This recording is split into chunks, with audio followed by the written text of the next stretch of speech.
রাজধানীর সহ সারা দেশে ক্রমেই বাড়ছে হামে আক্রান্ত শিশুর সংখ্যা। এ পর্যন্ত আক্রান্ত অনেকেই সুস্থ হলেও চিকিৎসাধীন অবস্থায় মারা গেছে ৩ শিশু। আগারগাঁওয়ের বাংলাদেশ শিশু হাসপাতাল ও ইনস্টিটিউটে ভর্তি ৫৬ জন। হাসপাতালের পরিচালক জানান, এরই মধ্যে সুস্থ হয়ে ফিরে গেছেন ১৩৮ জন শিশু।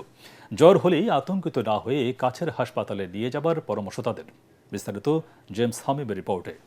হামের আক্রান্তে শিশুদের কান্নায় ভারী হয়ে উঠেছে রাজধানীর আগারগাঁ বাংলাদেশ শিশু হাসপাতালের সংশ্লিষ্ট ওয়ার্ড। চরম ভোগান্তি, বেকায়দায় আতঙ্ক আর দুশ্চিন্তায় অভিভাবকরা। সে সঙ্গে উদ্যোগে শেষ নেই স্বাস্থ্য খাতের দায়িত্বশীলদের। পরিস্থিতি মোকাবেলায় সর্বোচ্চ চেষ্টা চালিয়ে যাচ্ছে চিকিৎসকরা। চিকিৎসকদের মতে, যেসব শিশু দীর্ঘদিন পুষ্টিহীনতা ভুগছে, ঘাটতি রয়েছে ভিটামিন এ এর, সেসব শিশুদের ক্ষেত্রে টিকার পরও হাম হতে পারে।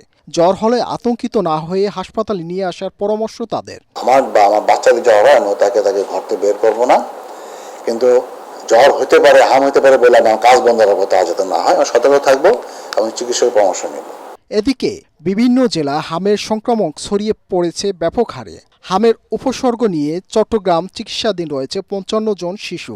এছাড়া একই উপসর্গ নিয়ে রংপুর মেডিকেল কলেজ হাসপাতালে ভর্তি হয় ৬ শিশু। গত ৬ দিনের থেকে হঠাৎ করে জ্বর আসছে, তারপর জ্বরের সাথে সাথে এই যে র্যাশ হচ্ছে। আমাদের বাসা নরসিংদী ভর্তি ছিলাম সদর হাসপাতালে। ৪ দিন ভর্তি ছিলাম। ৪ দিন ভর্তি থাকার পর আলহামদুলিল্লাহ একটু ভালো ছিল, তারপর ছুটি দিয়ে দিছে। 2 দিন পরেই আবার অনেক খারাপ হয়ে গেছে, তখনই হাম দেখা দিয়েছে। চান রাতে দি মোয়াখালী সংগ্রামে বেদি হাসপাতাল ওই জায়গায় আছি, সেই জায়গায় কোনো কিছু পরিবর্তন না দেখি পরশু দিন এই জায়গায় আবার চলে আসছি। এই জায়গায় আছি তো 30 তারিখে, এখনো তো কিছু বুঝতেছি না।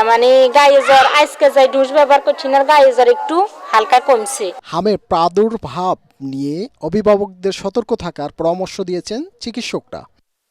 জেমস হামিম, এটিএন বাংলা, ঢাকা।